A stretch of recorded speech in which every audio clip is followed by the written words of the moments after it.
ওরা আপনার রিজিক, শোনেন এই জায়গাটা ভালো করে শোনেন, ওরা আপনার ভিতরে একটা টেনশন ঢুকিয়ে দিয়েছে, পরিবারের মাধ্যমে হোক আর সমাজের মাধ্যমে হোক, অথবা এই আপনার এই সোসাইটির মাধ্যমেই হোক, রাষ্ট্রের মাধ্যমে হোক না কেন, টেনশনটা হচ্ছে যে আপনার বেকারত্ব আপনাকে দূর করতে হবে, রিজিকের পেরেশানি আপনার ভিতরে ঢুকিয়ে দিয়েছে।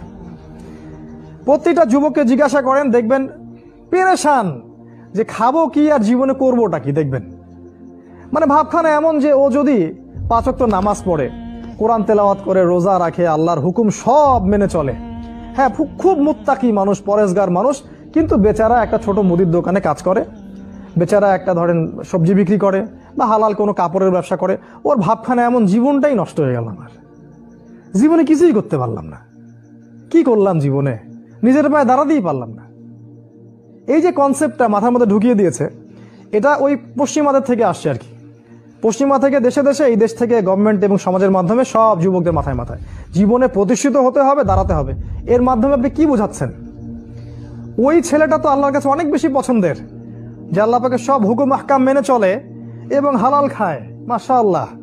আল্লাহ পাক তাকে সত্যবাদী নবীদের মর্যাদা দিবেন ইনশাআল্লাহ। একজন যে ব্যক্তি সৎ ব্যবসায়ী, সে ব্যক্তি নবীদের কাতারে থাকবে কিয়ামতের দিনে। দুনিয়াতে আপনি তাকে মনে করছেন যে এ হচ্ছে কিছুই করতে পারলো না জীবনে, নিজের পায়ে দাঁড়াতেই পারলো না, জীবনটাই ধ্বংস হয়ে গেল। এই যে চেতনা, রিজিকের টেনশন, খাবো কি করব, মানে কোথায় গেলে একটা ভালো চাকরি পাবো, কোথায় গেলে একটা ভালো ব্যবসায়িয়া করতে পারবো, এই একটা চাকরির জন্য, একটা মানে জমি কেনার জন্য, একটা বাড়ি করার জন্য, একটা মেয়েকে বিয়ে করার জন্য পাগল হয়ে গেছে যুব সমাজ এখন, অস্থির। মানে আল্লাহ, রাসূল, কোরআন, সুন্নাহ এগুলোর চেয়ে এগুলো ওর কাছে বেশি ইম্পর্টেন্ট। আর এর জন্য আমাদের পরিবারের কর্তারাও সমানভাবে দায়ী, অবশ্যই দায়ী, কারণ তারা ছেলে মেয়েদের মেন্টালিটি বুঝতে চান না।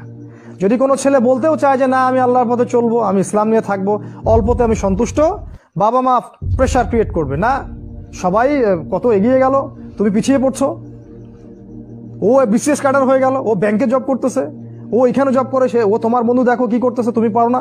এই যে বিষয়গুলো বাবা মা ঢুকায় ভিতরে, তো রিজিকের টেনশন এটা আপনার ভিতরে ঢুকিয়ে দিয়েছে।